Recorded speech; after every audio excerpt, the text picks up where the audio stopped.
तो नमस्कार बच्चों, आज की क्लास में जो आपका टेस्ट हुआ था साइंस का चैप्टर थर्ड का मेटल एंड नॉन मेटल यानी धातु और अधातु, तो इस टेस्ट पेपर का फुल सॉल्यूशन है वो आपको इस क्लास में देखने को मिलेगा।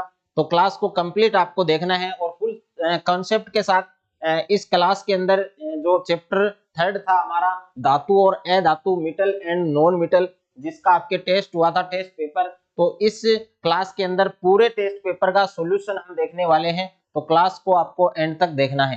तो सबसे पहले आप देख सकते हैं क्वेश्चन नंबर फर्स्ट आपको दिया गया है कि लोहे की फ्राइंग पैन को जंग से बचाने के लिए निम्न में से कौन सी विधि उपयुक्त है। तो इसमें चार आपको ऑप्शन दिए गए हैं। फर्स्ट ऑप्शन आपको दे रखा है ग्रीज लगाकर, और सेकंड ऑप्शन आपको दिया गया है पेंट लगाकर, और थर्ड ऑप्शन आपको दे रखा है जिंक की परत चढ़ाकर, और फोर्थ जो ऑप्शन है आपकी उपयुक्त सभी। तो इसमें से कौन सा ऑप्शन करेक्ट होगा, यानी लोहे की जो फ्राइंग पैन होती है उसको जंग से बचाने के लिए, जंग से सुरक्षित रखने के लिए हम कौन सी मेथड यूज करते हैं, कौन सी विधि उपयुक्त रहती है। तो उसके लिए ऑप्शन जो थर्ड आपको दे रखा है, ऑप्शन थर्ड है वो इसमें करेक्ट होगा, यानी जिंक की परत चढ़ाकर या बाय कोटिंग विद जिंक, यानी जिंक की परत चढ़ाकर हम लोहे की जो फ्राइंग पैन है उसको जंग से बचाने के लिए हम उसको उपयुक्त में ले सकते हैं, ये विधि। तो इसमें थर्ड वाला जो ऑप्शन है वो करेक्ट होगा। उसके बाद में अगला क्वेश्चन है आपके सेकंड, आप देख सकते हैं कि सोने और प्लेटिनम, सोने और प्लेटिनम यानी सोना और प्लेटिनम, ये एक प्रकार की क्या है, मेटल है, एक प्रकार की धातु है। और सोने और प्लेटिनम जैसी धातुओं को गलाने वाले अम्ल का नाम आपको बताना है, यानी सोने और प्लेटिनम जैसी धातुओं को गलाने के लिए कौन सा अम्ल है वो यहाँ पर उपयुक्त रहता है। तो फर्स्ट ऑप्शन के अंदर दे रखा है आपको सांद्र HCl यानी सांद्र हाइड्रोक्लोरिक अम्ल, और सेकंड में आपको दे रखा है एक्वा रेजिया, और थर्ड में आपको दे रखा है सांद्र नाइट्रिक अम्ल यानी HNO3, और फोर्थ में आपको दे रखा है इनमें से कोई नहीं। तो सोने और प्लेटिनम ये एक प्रकार की क्या है, मेटल है, एक प्रकार की धातु है, और इन धातुओं को गलाने के लिए कौन सा अम्ल यहाँ पर यूज में लिया जाएगा। तो यहाँ पर ऑप्शन नंबर सेकंड है वो आपका करेक्ट होगा, यानी सही होगा, एक्वा रेजिया। और एक्वा रेजिया क्या होता है, एक्वा रेजिया है वो सांद्र HCl, एक तो होता है इसमें सांद्र HCl और एक होता है सांद्र नाइट्रिक अम्ल, इसका ताजा मिश्रण होता है। और सोने और यहाँ पर प्लेटिनम जैसी धातुओं को गलाने में क्या होता है, सामर्थ्य होता है। तो यहाँ पर सेकंड ऑप्शन है वो आपका करेक्ट हो जाएगा। उसके बाद में अगला क्वेश्चन था आपके उष्मा की सबसे अच्छी सुचालक धातु कौन सी है। इस क्वेश्चन को काफी बच्चों ने रॉन्ग किया है। उष्मा की सबसे अच्छी सुचालक धातु का आपको नाम बताना था। तो उष्मा की सबसे अच्छी सुचालक धातुएं तीन है। यहाँ पर फर्स्ट ऑप्शन में आपको दे रखा है पारा जिसको मरकरी कहते हैं, सेकंड है आपके तांबा जिसको कॉपर कहा जाता है, थर्ड है आपके सीसा जिसको लेड कहा जाता है, और फोर वाले ऑप्शन में दे रखा है इनमें से कोई नहीं, यानी नॉन ऑफ दीज। तो इसमें चार विकल्प आपको दिए गए हैं। क्वेश्चन में आपको क्या पूछा गया था कि उष्मा की सबसे अच्छी सुचालक धातु आपको बतानी थी। तो उष्मा की सबसे अच्छी सुचालक धातु कौन सी होगी। तो उष्मा की सबसे अच्छी सुचालक धातु एक तो है आपके सोना, एक तो है आपके सोना जिसको गोल्ड कहा जाता है, इंग्लिश में याद रखना है, और एक है आपके चांदी, और इसका दूसरा नाम है आपके सिल्वर, सिल्वर इसको इंग्लिश में सिल्वर कहा जाता है। एक है आपके तांबा, और तांबा को इंग्लिश में क्या कहा जाता है, कॉपर। तो यहाँ पर आप देख सकते हैं इन तीनों में से कौन सा ऑप्शन आपको दे रखा है, यानी तांबा आपको दे रखा है। तो उष्मा की सबसे अच्छी सुचालक धातु कौन सी है, तांबा है। तो यहाँ पर सेकंड ऑप्शन है वो आपका क्या होगा, करेक्ट होगा। उसके बाद में अगला क्वेश्चन है आपके क्वेश्चन नंबर 4 आपको दे रखा है कि कौन सी धातु को छोड़कर सभी धातुएं कमरे के ताप पर ठोस अवस्था में पाई जाती है। ये क्वेश्चन कंफ्यूज करने वाला क्वेश्चन है। इसमें आपको अच्छे से पहले क्वेश्चंस को पढ़ना है कि कौन सी धातु है, कौन सी धातु को छोड़कर सभी धातुएं कमरे के ताप पर ठोस अवस्था में पाई जाती हैं। यानी आपको पता है कि धातुएं हैं, सभी धातुएं हैं वो ठोस अवस्था में पाई जाती हैं, लेकिन एक ऐसी धातु है जो ठोस अवस्था में नहीं पाई जाती है, वो द्रव अवस्था में पाई जाती है। तो ये एक अपवाद है, आपको याद रखना है। तो चार विकल्प आपको दिए गए हैं। फर्स्ट में है आपके सीसा, सेकंड में है आपके पारा, थर्ड में आपके एल्यूमिनियम है, और फोर्थ में आपके तांबा है। तो ऐसी धातु कौन सी है जो ठोस अवस्था में नहीं पाई जाती है, यानी मरकरी है, जिसको पारा कहा जाता है। तो सेकंड ऑप्शन है वो आपका इसमें क्या होगा, करेक्ट होगा। उसके बाद में अगला क्वेश्चन है आपके क्वेश्चन नंबर 5 आपको दे रखा है कि सल्फाइड एसिड को वायु की उपस्थिति में यानी हवा की उपस्थिति में गर्म करने को क्या कहा जाता है। तो इसमें 4 विकल्प आपको दिए गए हैं। फर्स्ट में आपको दे रखा है निस्तापन, सेकंड में आपको दे रखा है संयोजन, और थर्ड के अंदर आपको दे रखा है भर्जन, और फोर्थ में आपको दे रखा है दहन। तो इसमें 4 विकल्प दिए गए हैं। क्वेश्चन में आपको क्या पूछा है, सल्फाइड ऐसा है, उसको वायु की उपस्थिति में अगर हम गर्म करेंगे तो उसको क्या कहेंगे, तो उसको हम क्या कहेंगे, भर्जन कहेंगे। तो इसमें जो थर्ड वाला ऑप्शन है वो आपका करेक्ट होगा। अगर यहाँ पर आपको पूछा जाए सल्फाइड की जगह अगर आपको यहाँ पर दे दिया जाए कार्बोनेट, क्या दे दिया जाए मेरे बच्चों, कार्बोनेट, और आपको पूछ लिया जाए कि कार्बोनेट ऐसा है उसको वायु की अनुपस्थिति में गर्म करने को क्या कहा जाएगा, तो उसको हम क्या बोलेंगे, निस्तापन बोलेंगे। तो इसको भी याद रखना है आपको। उसके बाद में क्वेश्चन नंबर 6 है आपके कि निम्न धातुओं में कौन सी धातु प्रकृति में मुक्त अवस्था में पाई जाती है। मुक्त अवस्था का मतलब स्वतंत्र अवस्था में पाई जाती है। तो ऐसी 3 धातुएं हैं जो प्रकृति के अंदर नेचर में स्वतंत्र अवस्था में पाई जाती है, मुक्त अवस्था में पाई जाती है। तो ऐसी 3 धातुएं कौन कौन सी हैं, तो इसमें फर्स्ट आपको दे रखा है विकल्प में ऑप्शन में सोडियम, सेकंड में आपको दे रखा है गोल्ड, और थर्ड में आपको दे रखा है पोटेशियम, और फोर्थ में आपको दे रखा है एल्यूमिनियम। तो ऐसी 3 धातुएं कौन सी हैं जो स्वतंत्र अवस्था में पाई जाती है प्रकृति के अंदर, तो एक तो है आपके सोना, सोना जिसको क्या कहा जाता है, गोल्ड कहा जाता है, ये ऑलरेडी मैं बता चुका हूं आपको। उसके बाद में है चांदी जिसको क्या कहा जाता है, सिल्वर, और उसके बाद में है तांबा, तांबा को क्या कहते हैं इंग्लिश के अंदर, कॉपर। तो यहाँ पर आप ऑप्शन में देख सकते हैं कि कौन सा ऑप्शन आपके मैच है। तो यहाँ पर देख सकते हैं कि कौन सी धातु है जो प्रकृति के अंदर मुक्त अवस्था में पाई जाती है। तो यहाँ पर आपको सेकंड ऑप्शन में दे रखा है गोल्ड, और गोल्ड को क्या कहा जाता है बच्चों, सोना कहा जाता है। तो इसमें सेकंड ऑप्शन आपका करेक्ट होगा। उसके बाद में क्वेश्चन नंबर 7 है आपके एल्यूमिनियम पर मोटे ऑक्साइड की परत बनने की जो प्रक्रिया है, जो प्रोसेस है, उसको क्या कहा जाता है। तो 4 ऑप्शन आपको दे रखे हैं। फर्स्ट में है एनोडीकरण, और सेकंड है कैथोडीकरण, और थर्ड है तन्यता, और फोर है आपकी कठोरता। तो एल्यूमिनियम पर मोटी ऑक्साइड परत बनाने की जो प्रोसेस होती है, जो प्रक्रिया होती है, उसको क्या कहा जाता है, एनोडीकरण कहा जाता है, एनोडाइजेशन कहा जाता है। यानी फर्स्ट ऑप्शन है वो आपका इसमें क्या होगा, करेक्ट होगा। उसके बाद में क्वेश्चन नंबर 8 है आपके कि धातुओं में इनमें से कौन सा गुण नहीं पाया जाता है। यानी 4 ऑप्शन आपको दे रखे हैं, और यहाँ पर 3 ऑप्शन के अंदर आपके धातुओं के गुण है, गुण धर्म है, भौतिक गुण धर्म है, लेकिन एक ऐसा ऑप्शन है जिसमें वो धातु का गुण नहीं है। यानी धातुओं में इनमें से कौन सा गुण नहीं पाया जाता है। तो धातुएं आप सभी बच्चों को पता है कि धातुएं हैं वो क्या होती है, तन्य होती हैं। तो धातुओं में तन्यता का गुण पाया जाता है, और धातुएं हैं वो ध्वनि उत्पन्न करती हैं जिन्हें ध्वनिक या सोनोरस कहा जाता है, या आपने पढ़ा है बुक में। और धातुएं हैं वो आघात वर्धनीय भी होती हैं, यानी उनमें आघात वर्धनीयता का गुण पाया जाता है। लेकिन धातुएं हैं वो दूसर नहीं होती हैं, यानी 4 वाला जो ऑप्शन है वो आपका इसमें सही होगा। उसके बाद में अगला क्वेश्चन है आपके question number 9, very very important है। शुद्ध सोना कितने कैरेट का होता है। आपको पता है कि सोने की जो शुद्धता है वो किस में मापी जाती है, कैरेट में मापी जाती है। लेकिन यहाँ पर आपको क्वेश्चन में क्या पूछा गया है कि शुद्ध सोना है वो कितने कैरेट का होता है, how many carats is pure gold. तो फर्स्ट ऑप्शन में आपको दे रखा है 21, सेकंड में आपको दे रखा है 22, और थर्ड में आपको दे रखा है 23, और फोर वाले ऑप्शन में दे रखा है आपको 24। तो शुद्ध सोना है वो कितने कैरेट का होता है, 24 कैरेट का होता है। तो इसमें 4 वाला जो ऑप्शन है वो आपका करेक्ट होगा।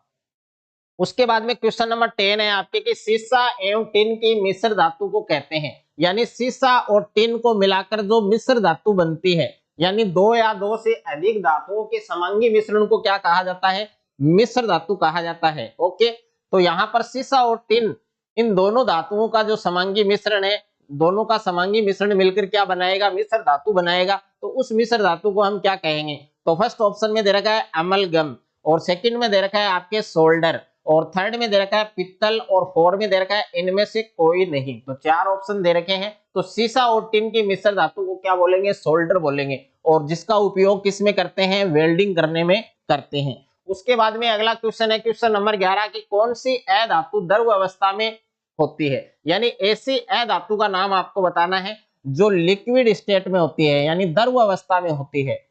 तो द्रव अवस्था में पाई जाने वाली अधातु कौन सी है। तो 4 ऑप्शन आपको दे रखा है। फर्स्ट में है कार्बन, सेकंड में आपको दे रखा है ब्रोमीन, और थर्ड में आपको दे रखा है फॉस्फोरस, और फोर्थ में आपको दे रखा है सल्फर। तो ऐसी अधातु कौन सी है जो द्रव अवस्था में पाई जाती है। तो यहाँ पर आप देख सकते हैं ब्रोमीन है वो एक ऐसी अधातु है जो द्रव अवस्था में पाई जाती है। उसके बाद में अगला क्वेश्चन है आपके क्वेश्चन नंबर 12 कि यशद लेपन में किस धातु की परत चढ़ाई जाती है। तो जो यस्द लेपन होता है उसमें किस मेटल की किस धातु की परत चढ़ाई जाती है।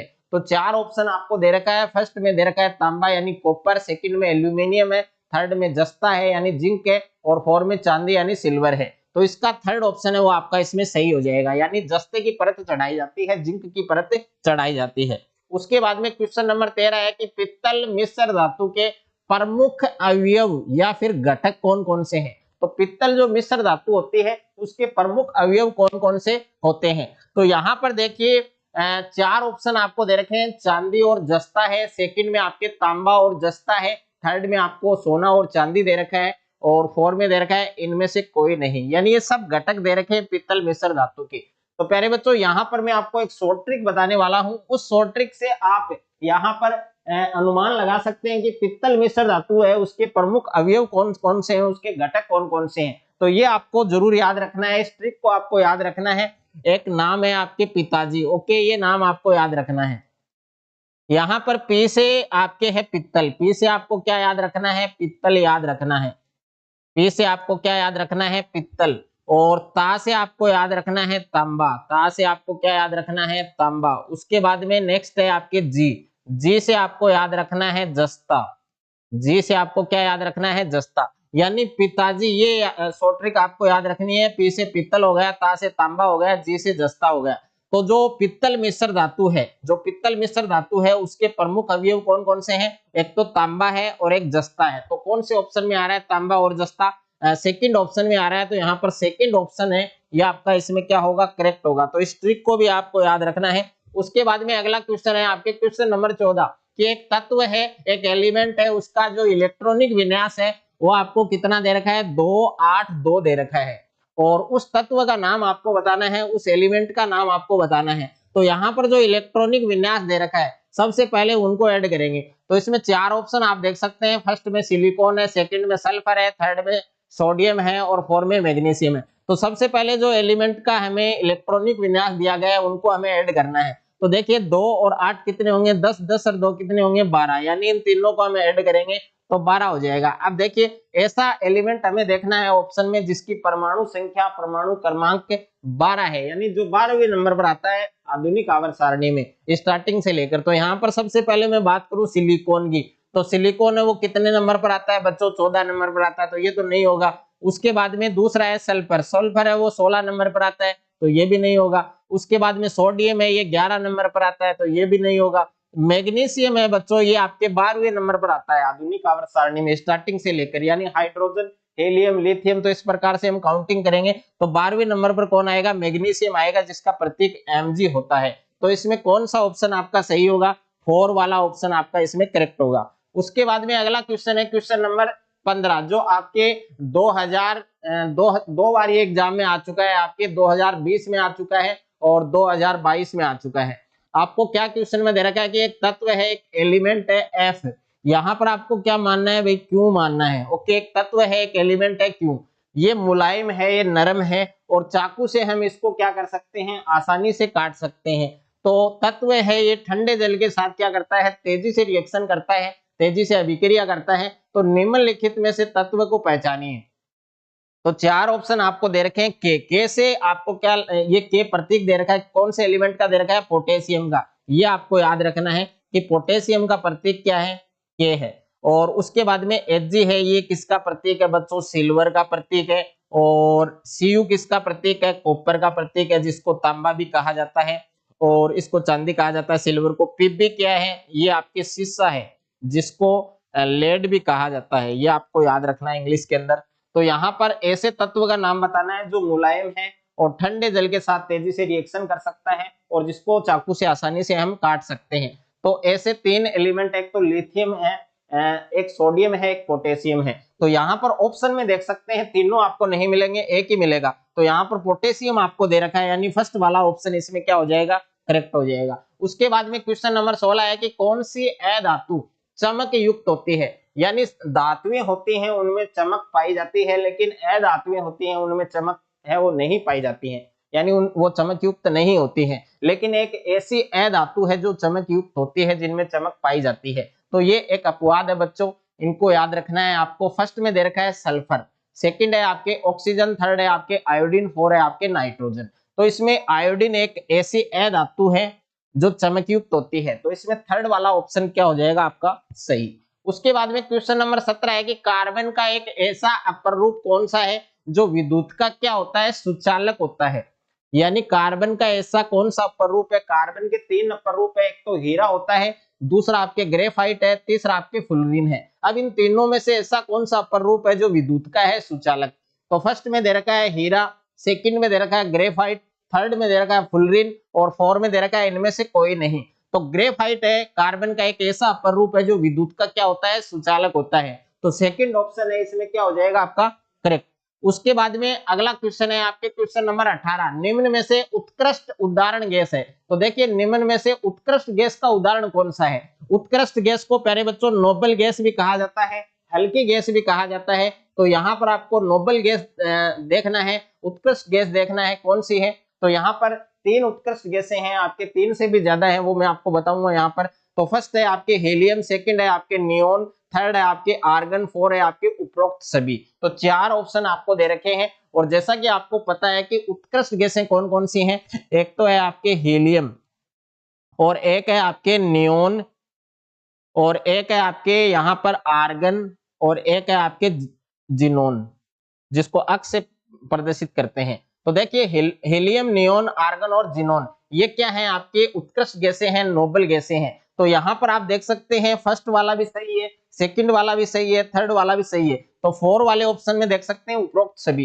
तो फोर वाला ऑप्शन इसमें क्या हो जाएगा करेक्ट हो जाएगा। उसके बाद में अगला क्वेश्चन है आपके क्वेश्चन नंबर 19 आपको दे रखा है मरकरी का प्रमुख हैसक है, यानी मरकरी है उसका प्रमुख हैसक आपको बताना है।